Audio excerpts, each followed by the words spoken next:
voir. Ça va me faire plaisir. Je fais une blague, OK? OK, Acte 20. Ce matin, j'étais censé, la semaine passée, je vous ai annoncé que je prêcherais sur un sujet et mardi, dans mon temps de prière avec Dieu, Dieu a déposé quelque chose sur mon cœur et je remercie la flexibilité des personnes qui s'occupent de tous les médias pour votre flexibilité pour que je puisse changer mes messages selon le cœur de Dieu.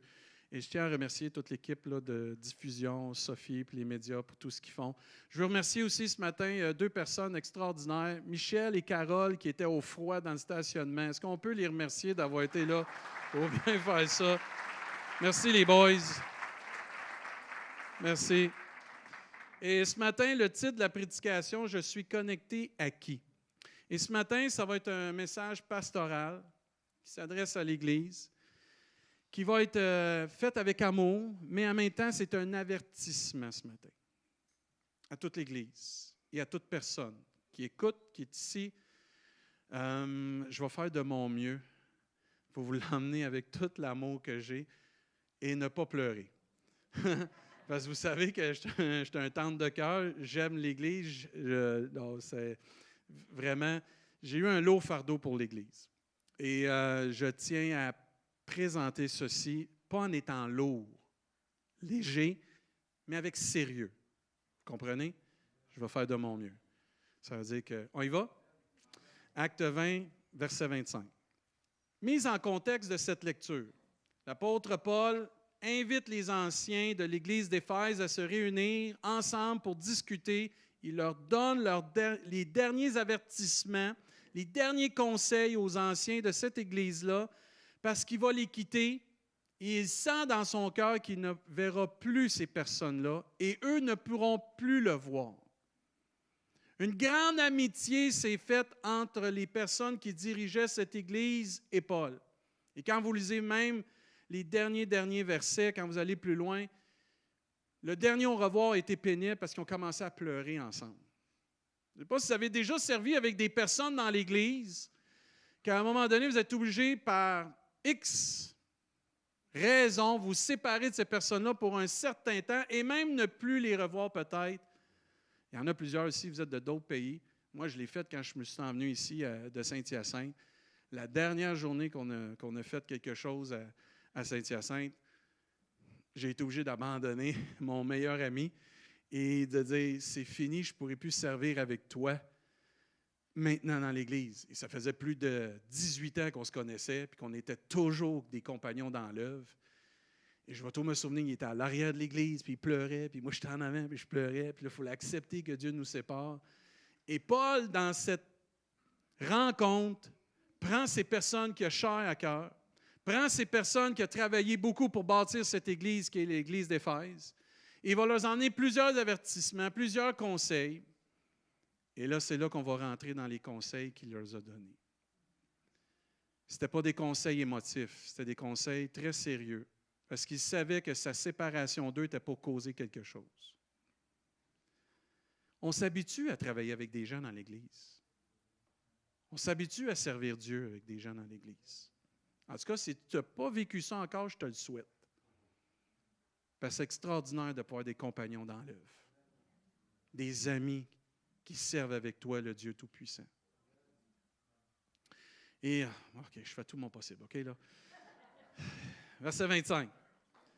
Et maintenant, voici, je sais que vous ne me verrez plus mon visage, vous tous au milieu desquels j'ai passé en prêchant le royaume de Dieu. C'est pourquoi je vous déclare aujourd'hui que je suis pur du sang de vous tous, car je vous ai annoncé tout le conseil de Dieu sans rien cacher. Et là, c'est là que ça tombe sérieux. Prenez donc garde à vous-même et à tout le troupeau sur lequel le Saint-Esprit vous a été établi évêque pour ne pas être l'Église de Dieu qui s'est acquise par son propre sang. L'avertissement s'en vient au verset 26. Je sais qu'il s'introduira parmi vous, après mon départ, des loups cruels qui n'épargneront pas le troupeau. Verset 30. Et qu'il s'élèvera du milieu de vous des hommes qui enseigneront des choses pernicieuses pour entraîner les disciples après eux. Verset 31. Veillez donc, vous souvenant que durant 3 années, Je n'ai cessé nuit et jour d'exhorter avec larmes chacun de vous. Verset 32, et maintenant je vous recommande, et c'est ce qui est difficile pour tout leader, de relâcher entre les mains de Dieu les brebis qu'il aime. Et maintenant je vous recommande à Dieu et à la parole de sa grâce, à celui qui peut édifier et donner l'héritage à tous les sanctifiés. Amen. Cette prédication sera un message pour notre Église, entre autres, et ça peut aller à n'importe qui nous visite. On est content que vous soyez là, mais je vais m'adresser beaucoup aux gens de l'Église. C'est une parole que j'ai reçue, comme je vous disais, cette semaine. C'est un message d'amour ce matin, qui va être en compagnie de mise en garde pour protéger notre Église et les membres de notre Église. C'est une prédication que j'espère qui va nous pousser comme Église à s'unir davantage pour prier ensemble pour la protection de Dieu et l'unité des frères et des sœurs dans notre Église. On a chanté tantôt que Dieu est notre protecteur. On va aborder aussi également quelque chose que le leadership de l'Église veut implanter dans le futur pour répondre à un besoin grandissant parmi nous. Mais la question se pose ce matin, je suis connecté à qui? Quand vous lisez dans les livres de Corinthiens, à un moment donné, l'apôtre Paul parle à l'Église de Corinthe, puis il va leur dire, j'ai entendu que plusieurs disent, moi je suis d'Apollos, moi je suis de Céphas, moi je suis de Paul, moi je suis de Christ. L'Église s'était familiarisée avec des personnes, s'était attachée à des personnes, et même les gens étaient là, ça c'est mon pasteur. Ce qui est bon et ce qui n'est pas bon. Parce qu'à un moment donné, le pasteur, c'est Jésus-Christ. Le vrai bon pasteur. Et est-ce que je suis ce matin connecté aux hommes ou est-ce que je suis connecté à Dieu?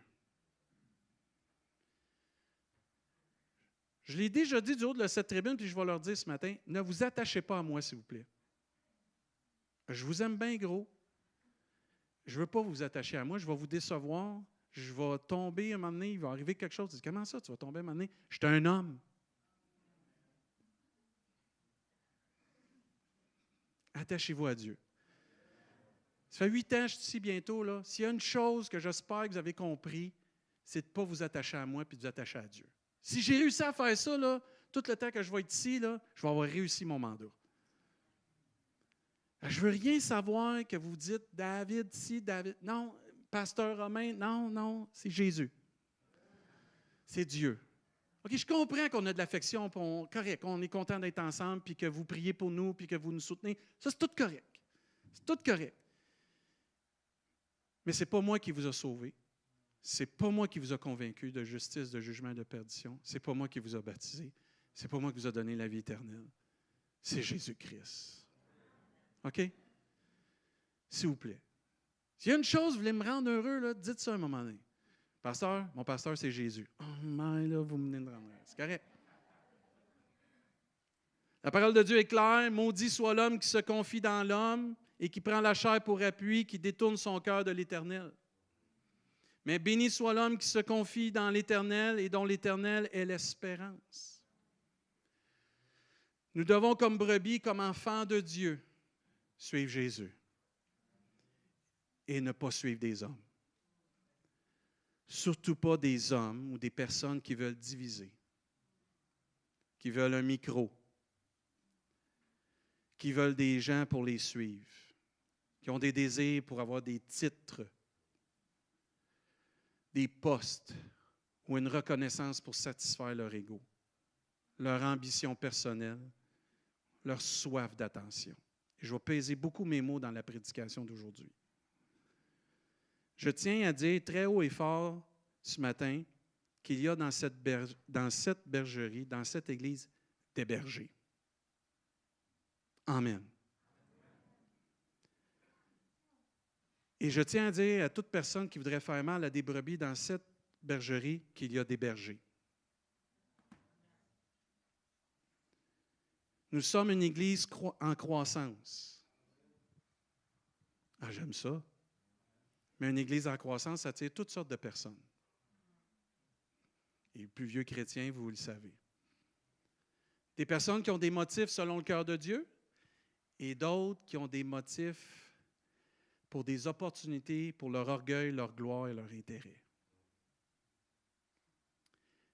La parole de Dieu nous donne le nom pour ces personnes. Paul les a appelés des loups. Dans 2 Pierre, chapitre 2, verset 1, la Bible nous enseigne, « Il y a parmi le peuple de faux prophètes. » Pas à l'extérieur du peuple, parmi le peuple. Il y en a même parmi vous de faux docteurs qui introduiront sournoisement des sectes pernicieuses et qui, reniant le maître qui les a rachetés, attireront sur eux une ruine soudaine. Plusieurs les suivront, malheureusement, dans leur dérèglement et la voie de la vérité sera calomniée à cause d'eux, par cupidité. Ils ont besoin de profiter des gens, de l'argent, et vous exploiteront au moyen de paroles trompeuses. Eux que menace depuis longtemps la condamnation et dont la ruine ne sommeille point. Quand vous regardez l'apôtre Paul dans les Actes chapitre 20, Paul a pleuré pour les personnes qui étaient là. Paul avait un cœur pour l'intérêt de chaque individu. Paul avait le bien-être des autres à cœur, pas ses ambitions. Pas de regarder chaque chose comme une opportunité d'avancement, mais plutôt qu'est-ce qui était le bien pour le plus grand nombre. Et même quand vous lisez à un moment donné, un petit peu plus haut dans Actes, il dit « Je ne fais de moi-même aucun cas pourvu que j'accomplisse le ministère que Dieu me confie. » C'était un homme qui avait des désirs selon le cœur de Dieu. Un loup qui s'introduit dans une église, c'est une personne qui n'a pas vraiment à cœur les intérêts des autres ou le bien-être des autres, mais plutôt à cœur ses propres désirs. Ils peuvent être des gens qui ne sont pas vraiment basés sur la parole de Dieu et qui désirent l'attention. La gloire, c'est stimulant pour certains. Au point de, on sait combien de personnes sont tombées à cause de la gloire. On a juste regardé nos politiciens, on a juste regardé nos athlètes. Plusieurs athlètes avec la gloire, à un moment donné, tentant qu'ils ont violé quelqu'un, ils ont profité d'un, ils ont battu leur femme. D'autres sont des personnes qui veulent propager de fausses doctrines et qui vont s'en prendre à des personnes dans l'Église qui ont des vrais besoins, mais qui font facilement confiance. Certains d'entre nous, on a tellement besoin de s'attacher à des hommes et des personnes qu'on va faire facilement confiance à qui que ce soit. Je tiens à nous rappeler que les gens de Bérée ont scruté l'apôtre Paul. Nous avons une responsabilité comme brebis, comme personne qui aime Dieu, qui veut marcher dans la vérité, de ne pas faire confiance à personne à part de Dieu, en ce qui concerne la parole de Dieu. De faire attention et de scruter. Oui, Pasteur David, tu es correct. Non, scruter. Je vais me tromper, je me suis déjà trompé, ça arrive. Je suis humain. Mais Dieu ne se trompe pas. Est-ce qu'il faut tasser Pasteur David? Non, s'il vous plaît, pas encore. Là. Quand je serai vraiment souvent dans la mauvaise voie, puis que les gens m'auront averti plusieurs fois, puis que je ne changerai pas, là, vous prendrez la décision de me tasser, s'il vous plaît, pour le bien de l'Église. Puis n'hésitez pas. Mais il faut avertir, il faut enseigner. Ça arrive qu'on se trompe involontairement, mais il faut enseigner, il faut se parler. Nos enfants, quand ils font quelque chose de tout croche, on ne les prend pas et on les met dehors. Tu reviendras quand tu vas être droit.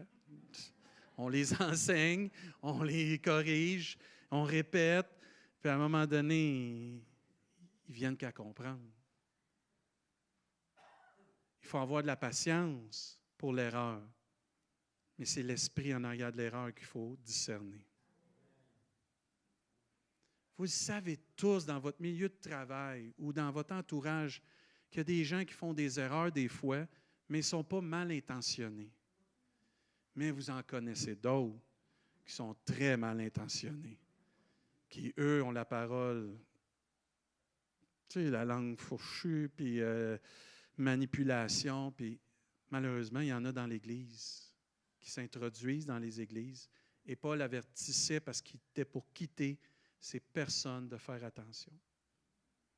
La Bible nous enseigne dans 2 Timothée, chapitre 4, verset 3, « Car il viendra un temps où les hommes ne supporteront plus la saine doctrine, mais ayant la démangeaison d'entendre des choses agréables, ils se donneront une foule de docteurs selon leur propre désir, détourneront l'oreille de la vérité et se tourneront vers les fables. » Je prie que notre Église n'ait jamais ce désir, cette démangeaison d'entendre juste des belles paroles, mais d'entendre toujours la vérité, même si ça fait mal. Mais qui est emmené avec amour, en instruisant, avec la grâce de Dieu. Frères et sœurs, suivons pas la tendance, suivons Jésus-Christ. Pas juste les dimanches, les mercredis, les vendredis, en bas, dans vos vies. S'il vous plaît, c'est ça la lumière. Le chemin, la vie, le pain de vie, c'est la parole de Dieu. Soyons ouverts à se faire enseigner. Je peux lire la Bible et être dans l'erreur parce que je ne l'interprète pas, je ne la comprends pas comme il faut. Et ça, on va en parler tantôt. Je pèse mes mots ce matin, là, OK, je ne veux vraiment pas que ça soit mal compris avec amour ce matin, OK? Et c'est pour ça que l'Église a besoin de personnes spirituellement matures, qui connaissent bien la parole de Dieu, qui ont la capacité de bien discerner les influences négatives dans l'Église, et qui sont en mesure de se lever et défendre le troupeau que Dieu a confié à ces personnes. Ces leaders devront également être motivés par un amour profond pour le peuple. Et c'est pour cela que notre Église va implanter, Dieu voulant, cette année, un conseil d'anciens pour venir épauler le grand pasteur, le petit, les 2 pasteurs. Ça, c'est une joke de jeunesse, OK? Pour venir épauler les pasteurs. Pour ceux qui ne connaissent pas, moi, je suis le pasteur principal ici. Pasteur Romain, tu peux-tu te lever, s'il vous plaît? Ça, c'est le pasteur Romain, c'est le pasteur adjoint. Pour épauler les pasteurs, aider à la protection spirituelle des personnes, la croissance de l'Église, l'enseignement, et pour répondre davantage aux besoins grandissants de l'Église. Je vous encourage à prier pour cela, afin que les personnes qui vont être sélectionnées, on est déjà dans nos temps de prière et on regarde déjà comment le Seigneur veut instaurer cela dans l'Église. Je veux répéter ce que Dieu m'a donné à l'Église au début de l'année quand je vous ai présenté la thématique de l'année. Moi, je crois que l'ennemi, son plan est déjà dévoilé sur qu'est-ce qu'il veut faire contre notre Église. Il veut briser l'unité de l'Église. J'en parle presque toutes les semaines avec Pasteur Romain. C'est quelque chose qu'on doit être vigilant comme membre de cette Église, de garder l'unité, de se tenir serré dans notre connexion avec Dieu, avec les autres. Un jour, Paul a dit, ils désignèrent des anciens dans chaque Église et après avoir prié, jeûné, les recommandèrent au Seigneur en qui ils avaient cru. Même 1 Pierre, chapitre 5, verset 2, nous dit, paisez le troupeau. Paisez le troupeau, là, prendre soin du troupeau de Dieu qui est sous votre garde, non par contrainte, mais volontairement selon Dieu, non pour un gain sordide, mais avec dévouement, non comme dominant sur eux qui vous sont échus en partage, mais en étant les modèles du troupeau. Avec l'Église qui grandit, puis la croissance, puis avec la 2e Église, Dieu voulant, qui s'en vient avec 3 pistoles. Ça marche, le micro. Nous aurons besoin de personnes matures spirituelles pour nous protéger et protéger l'unité. Fait que les gens ont la même vision, le même cœur, la même âme. Afin que ce que Dieu fait présentement, ça puisse croître et être multiplié dans la bonne façon. Et déceler des personnes qui voudraient venir par des motifs qui ne sont pas selon le cœur de Dieu, les arrêter avec amour avant qu'ils fassent du trouble. Certains se croient connectés à Dieu. J'ai tellement vu des personnes, moi ça va faire 20 ans là, que je suis pasteur. J'ai tellement vu de personnes là, avec des convictions sur des doctrines ou toutes sortes d'affaires, venir me voir à un moment donné. Pasteur, tu devrais faire ça dans l'Église. Pasteur, tu devrais faire ça. Puis là, je les écoute avec amour. Mais dans mon cœur, je me dis, tu ne sais pas ce qui se passe dans l'Église. Tu as un côté. Je vais te mettre une journée dans ma chaise. Et tu vas voir tous les côtés. Puis tu vas voir que qu'est-ce que tu dis, c'est vrai. Mais si je fais ça, je viens de blesser la moitié de l'Église. On peut se penser connecté à Dieu. On peut se penser dans la volonté de Dieu. Meilleur exemple, Saul de Tarse, qui était un homme qui travaillait selon ce qu'il disait pour le cœur de Dieu. Mais quand Dieu s'est révélé à lui sur le chemin de Damas, il a réalisé que tout ce qu'il croyait qui était selon le cœur de Dieu, ce n'était pas ça, pas du tout. Il était en train de persécuter les chrétiens, envoyer des chrétiens en prison. Lui, il était convaincu que c'était de Dieu. Et là, si tu penses déjà dans ton cœur, ben là, moi, ça ne m'arrivera pas, tu es déjà séduit. Parce que celui qui est debout prenne garde de tomber. Paul pensait faire la volonté de Dieu, mais en réalité, il ne servait pas le Dieu vivant. Est-ce que je suis aveuglé, comme Paul l'était avant qu'il vienne à connaître Jésus-Christ? Il se peut que je sois dans l'erreur ce matin. Moi, je dis amen à ça. Les plus vieux chrétiens, là. Quand vous avez accepté le Seigneur, vous aviez des convictions, hein? Aujourd'hui, il y en a qui ont changé, hein? Dites amen, sinon vous êtes menteurs.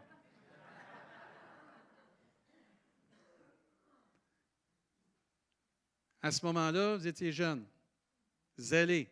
Vous aviez votre Bible 24 heures sur 24, 7 jours sur 7. Vous avez eu des petites embûches. Vous avez vécu des petites choses, vous vous êtes fait reprendre. Vous avez été zélé, puis à un moment donné, vous avez cheminé, vous avez maturé, puis à un moment donné, vous êtes arrivé à dire « Hey, cette conviction-là que j'avais dans le temps, là, ouf, j'en ai-tu fait du tort avec ça? » Certains d'entre nous, on n'est pas capable de garder nos convictions pour nous, il faut les imposer aux autres.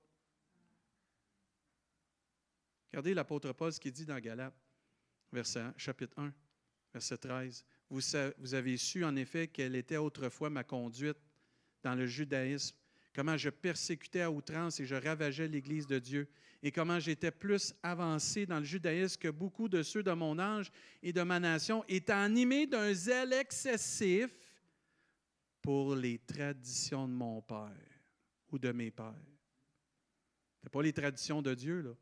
Ses pères, c'était les souverains sacrificateurs dans ce temps-là, puis tous ceux qui servaient. Mais ça se peut qu'on est aveuglé. Ouais, mais pasteur, j'ai une question pour toi. Parfait. Paul, c'est arrivé avant qu'il connaisse Jésus. Quand on a Jésus, on a la révélation. Oui, oui. Oui, c'est vrai, on a la révélation. Mais la Bible nous enseigne que malgré qu'on est enfant de Dieu, qu'on peut attrister le Saint-Esprit. Soyez honnêtes, là, combien d'entre nous, par des paroles, par des gestes, on a attristé le Saint-Esprit parce qu'on n'a pas fait ce qui était pour l'unité de l'Église? C'est triste, il faut dire amen à ça, mais on l'a déjà fait tous. La Bible nous enseigne même aussi que par notre comportement, qui n'est pas en accord avec la volonté de Dieu, on peut provoquer des choses dans le corps de Christ qui vont diviser ou détruire l'unité dans l'Église.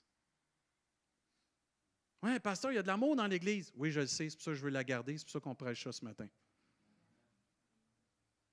Ce n'est pas quand on va avoir des soucis et des problèmes qu'il va falloir le prêcher. Je sais qu'il y en a de l'amour dans l'Église. On a une belle Église. Je veux la garder comme ça. Le Seigneur veut la garder comme ça. Mais avant que quelqu'un vienne faire le trouble, on va avertir ça tout de suite. Il y a des bergers dans l'Église. Il y a des personnes dans l'Église. Puis le Seigneur donne le discernement. La parole de Dieu mentionne même que si on ne fait pas attention, on peut se mordre les uns les autres. Se mordre. Pas facile, ça, hein? On est supposé être l'Église qui a de l'amour, l'Église du Seigneur, puis on se mord les uns les autres. Les hommes peuvent être tellement méchants. Dans mon temps de prière cette semaine, je pleurais tellement que l'homme peut être méchant. pour pouvoir briser l'œuvre de Dieu. Briser des brebis. Et c'est pour ça que le cœur de l'homme a besoin d'être changé. Il a besoin du Saint-Esprit, la parole de Dieu, puis d'être constamment rempli de l'amour de Dieu. Frères et sœurs, l'amour de Dieu, ce n'est pas juste quand on a accepté le Seigneur. C'est tout au long de notre vie, on en a besoin parce que notre cœur a besoin d'être changé. Constamment. Et l'amour de Dieu, ce n'est pas juste pour entreprendre des choses. Je ne sais pas si vous avez remarqué, mais l'amour de Dieu, c'est pour me freiner de faire des choses. Et je vais déclarer quelque chose du haut de cette tribune. Et c'est une citation qui vient de mon cœur, comme pasteur pour notre Église.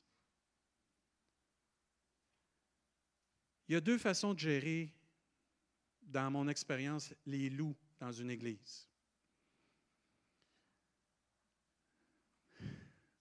Tu tapes dessus puis tes bottes dehors.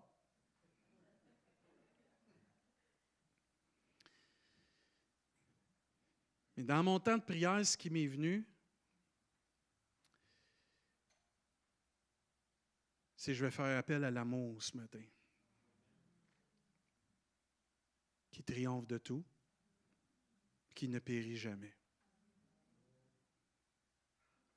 Et je fais confiance au Saint-Esprit. Et je prie ce matin. Voici ma déclaration en tant que pasteur de cette Église, qui vous aime énormément, et pasteur de Trois-Pistoles, que j'aime énormément. Je salue tous les gens de Trois-Pistoles qui sont avec nous ce matin, qui nous écoutent. Je prie que par l'amour de Dieu et le Saint-Esprit, que toute personne qui voudrait par un motif qui n'est pas selon le cœur de Dieu, détruire, blesser ou faire du tort aux brebis de cette Église, qu'elle puisse déposer aux pieds de Dieu toute arme de destruction ou tout moyen qu'elle voudrait utiliser pour blesser des âmes dans cette Église. Je vous en supplie par amour de Dieu. Reconnaissez-vous ce matin et abandonnez les plans de l'ennemi et embrassez l'amour de Dieu. Réfléchissez à ce que vous êtes en train de faire ou ce que vous étiez supposé de faire ou qu'est-ce que vous méditez de faire. Par amour, je vous en supplie, déposez ça au pied de Dieu. Tout moyen que n'apportera pas la bénédiction, l'édification pour chaque personne.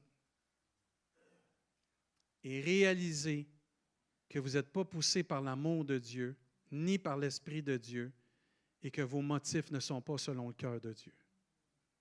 Comme l'apôtre Paul avant qu'il connaisse Jésus-Christ. Je prie que l'Esprit de Dieu convainc les cœurs ce matin et brise les cœurs de ceux ou celles qui voudraient faire du mal à cette Église. Et la belle Église de Trois-Pistoles.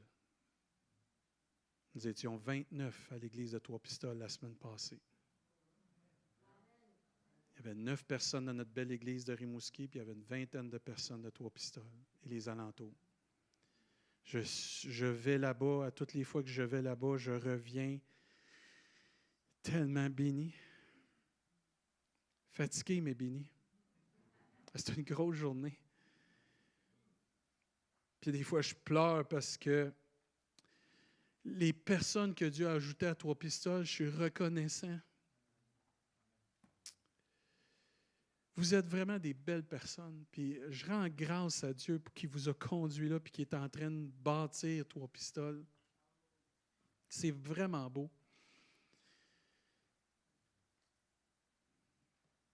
Mais j'ai réalisé aussi dans mon temps de prière, Paul a fait quelque chose au verset 32 dans les Actes des Apôtres. Et maintenant, je vous recommande à Dieu et à la parole de sa grâce. Mardi, j'ai été obligé de relâcher l'Église entre les mains de Dieu. Je prie le mardi matin ici. Là. Ça me fait mal. Humainement, j'aimerais ça tout vous garder. Je ne peux pas le faire. C'est impossible.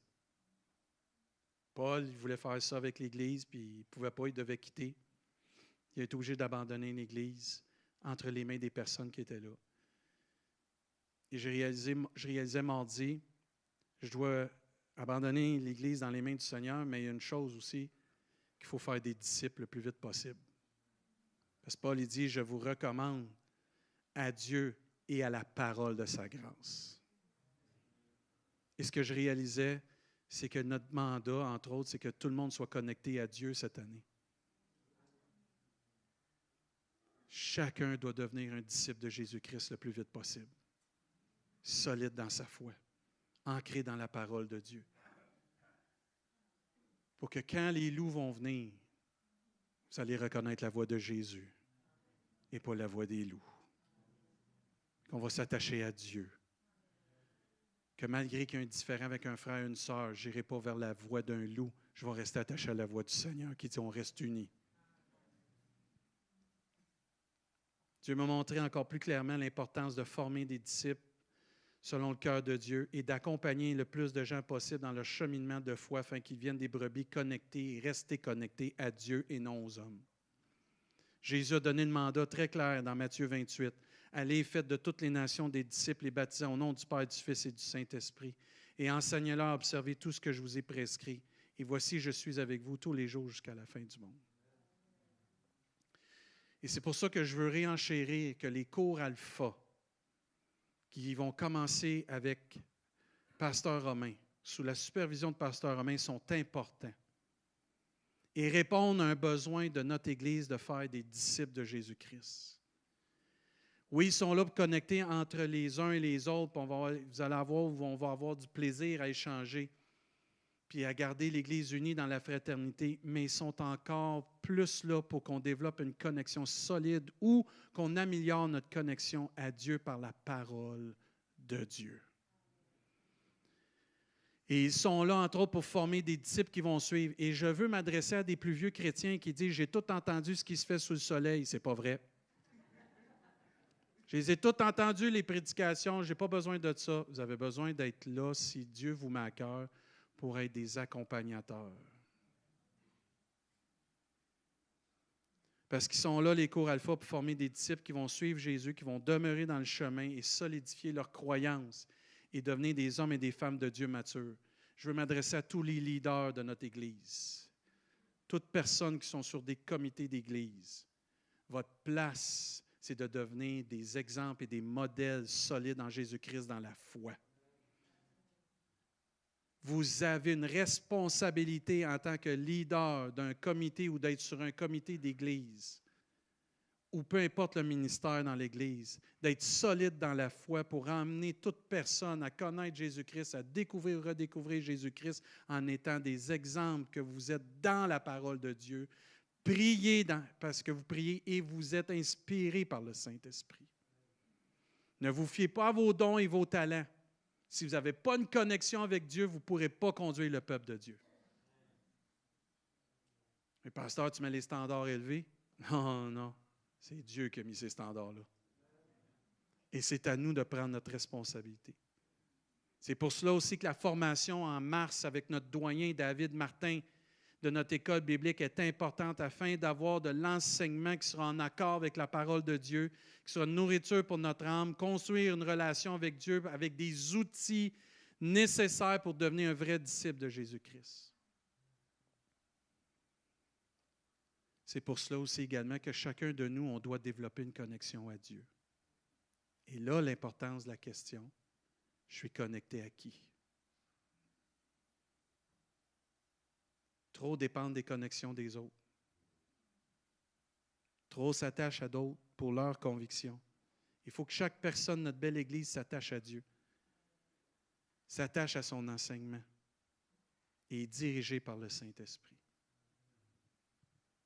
Si vous êtes une personne qui avait des convictions des fois contraires à l'Église, pas de trouble.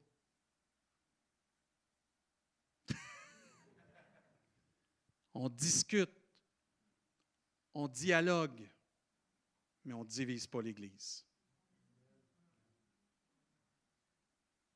Si vous êtes une personne qui avait des convictions différentes de la direction de cette belle Église, vous avez le droit.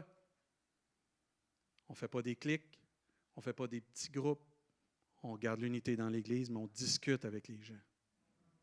Ma porte est toujours ouverte pour des discussions sur quoi que ce soit. Celle de Pasteur Romain aussi. Je ne dirai pas oui à tout, je ne dirai pas non à tout, Je vais prier, je vais vous écouter, mais je suis capable aussi de parler. On va discuter. Ce n'est pas de faire peur à personne ce matin. C'est de réaliser que notre Église est belle, puis il faut qu'elle reste belle. Parce qu'on reste attaché à Jésus-Christ. Ah, mais j'aime pas ça de la manière qu'on prie. Tu as le droit. On prie comme ça. C'est pour ça que tu as une maison. Prie chez vous comme tu veux. Amen. Parce qu'ici, ce n'est pas ton bien à toi qui est important, c'est le bien du plus grand nombre. Donc, pasteur, il y a une tension ce matin. Non, pas de tension. Écoutez, il y a un des dirigeants qui me dit, il faut mieux prévenir que de guérir, puis il avait raison.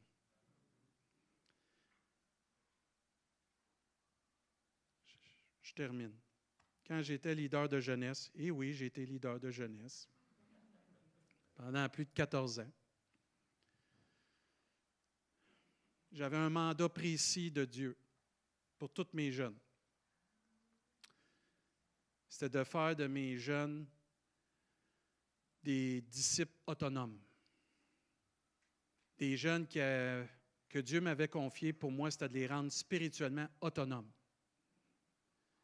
Et à chaque fois qu'on se réunissait, mon meilleur ami, qui est mon compagnon dans l'œuvre à ce moment-là, qui était leader de jeunesse avec moi, notre désir, c'était que chaque jeune dépende plus de ses propres convictions avec Dieu que ceux de ses parents, que ceux de ses amis ou même de l'Église.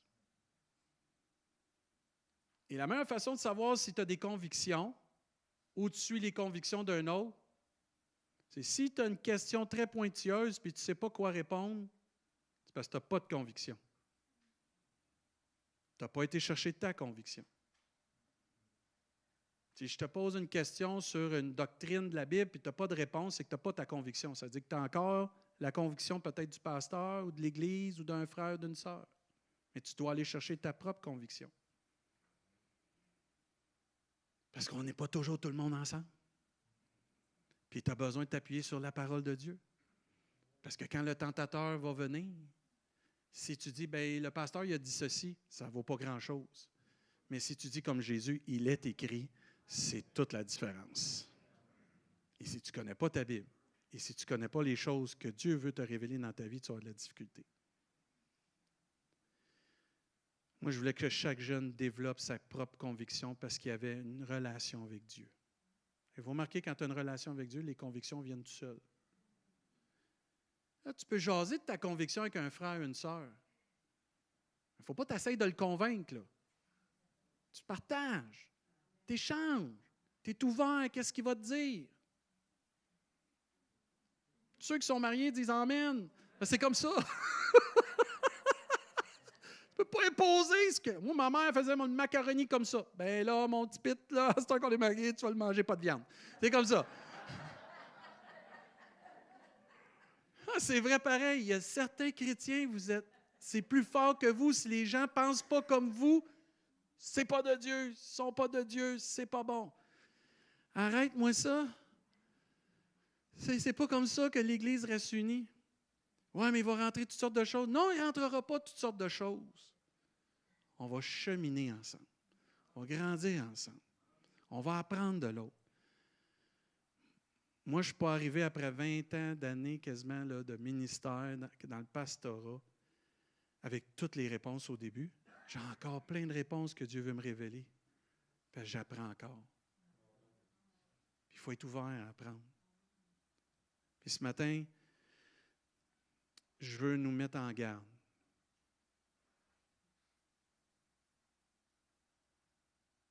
Contre ceux qui veulent isoler des gens dans l'Église. Hey, viens ici, j'ai quelque chose à te parler. Tu sais, qu'est-ce qui a été prêché l'autre fois, là? Pas sûr que c'est de Dieu, ça. Ça, là, grosse lumière rouge. Savez-vous quoi répondre quand ça arrive, ça? Hey, viens, on va en parler avec le pasteur.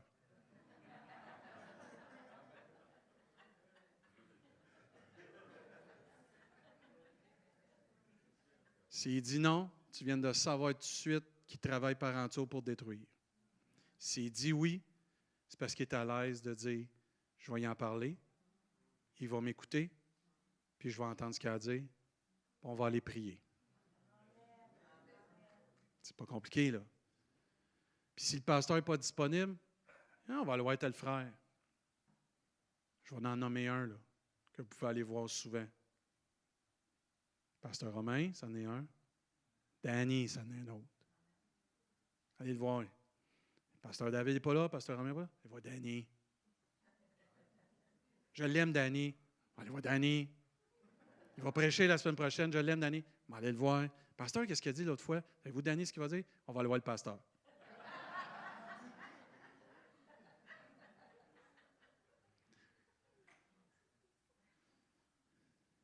Si vous pensez que la roue, vous allez la réinventer, là, de mettre le trouble dans l'Église, oubliez ça. L'apôtre Paul savait ce qui arrivait quand que les dirigeants partaient. Il y en a qui voyaient toutes sortes d'opportunités. OK, je termine. Je vais inviter l'équipe de louange, là. On va se lever à notre place, s'il vous plaît.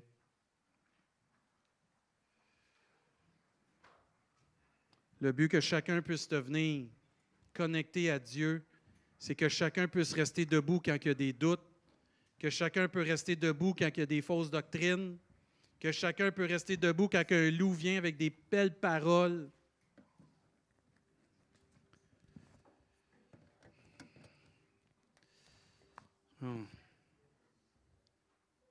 Parce qu'un loup va essayer d'éloigner le monde du monde.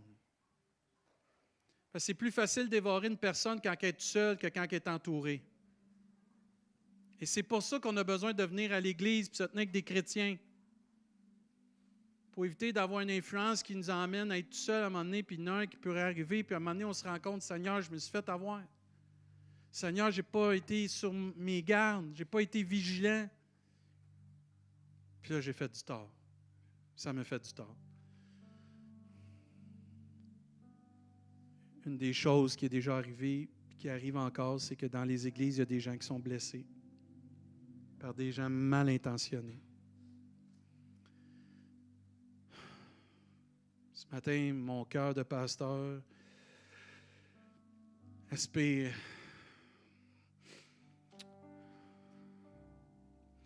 à la protection de Dieu.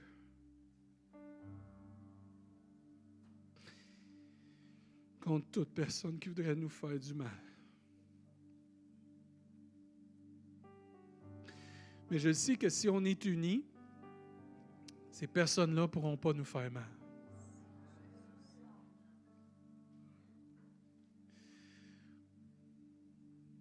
Protège cette assemblée.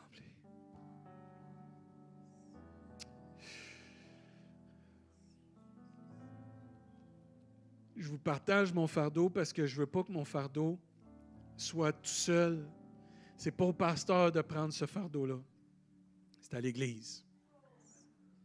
C'est à chaque personne. C'est à chaque personne de prendre au sérieux. Si vous aimez cette Église, si vous aimez les gens de cette Église, c'est de prendre au sérieux qu'il faut rester unis. Puis une des meilleures façons qu'on reste unis, c'est quand on vient prier ensemble.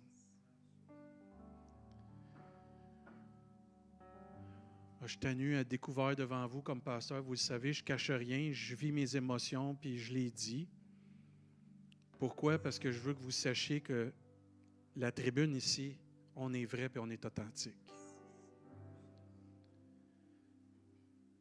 Puis ce matin, j'aimerais ça qu'on puisse venir prier ensemble, dans l'unité, puis demander à Dieu de nous préserver de toute attaque de l'ennemi, de toute personne qui voudrait être un loup dans cette Église. Priez pour être vigilants ensemble. Priez pour être connectés à Dieu ensemble. Et priez pour que l'amour augmente dans l'Église encore. L'Église de Thessalonique avait beaucoup d'amour, mais Dieu dit, je veux que tu augmentes encore dans ton amour. Il n'y en aura jamais assez d'amour. Jamais assez d'amour. Et pendant qu'ils vont nous chanter un chant, tous ceux et celles, vous avez à cœur cette belle Église. Et l'Église de Trois-Pistoles. On va s'avancer. Puis on va prendre un temps pour prier, pour l'unité. Oui, je vous invite maintenant les premiers à faire de la place pour les autres. Puis on va prendre un temps pour présenter l'Église devant Dieu. On va prendre un temps pour présenter notre belle Église. On va prendre un temps pour intercéder pour cette belle Église. Vous avez à cœur, les premiers, je vous avancer le plus possible parce qu'il y en a d'autres qui veulent venir, qui veulent s'avancer. Vous avez à cœur. Si vous êtes un visiteur dans cette Église, merci de prier pour nous. Priez pour que Dieu puisse nous protéger. On va dire, ça va bien dans l'Église. C'est pas que ça va pas bien, là. C'est pas ça. Mais la Bible est claire que l'ennemi a des plans contre l'Église. Puis on les sait d'avance. Puis une façon de les contrer, c'est la prière ensemble. Les frères et sœurs, prenez un temps de prier maintenant ensemble. Intercédez. Si vous avez à cœur cette Église avancée, soyez pas gênés. Viens prier en avant, viens prier avec les autres. Si tu es un leader dans cette Église, viens en avant. Ta place est ici. Viens prier. Viens prier. Viens prier. Élevez vos voix, frères et sœurs. Élevez vos voix, frères et sœurs. Puis on va prendre un temps. À la maison, on va se quitter là-dessus. Que Dieu vous bénisse abondamment. On se revoit prochainement. Sinon, on se revoit au ciel. Mercredi, il y a de la prière. Puis toutes les autres activités sont sur le site Internet de l'Église.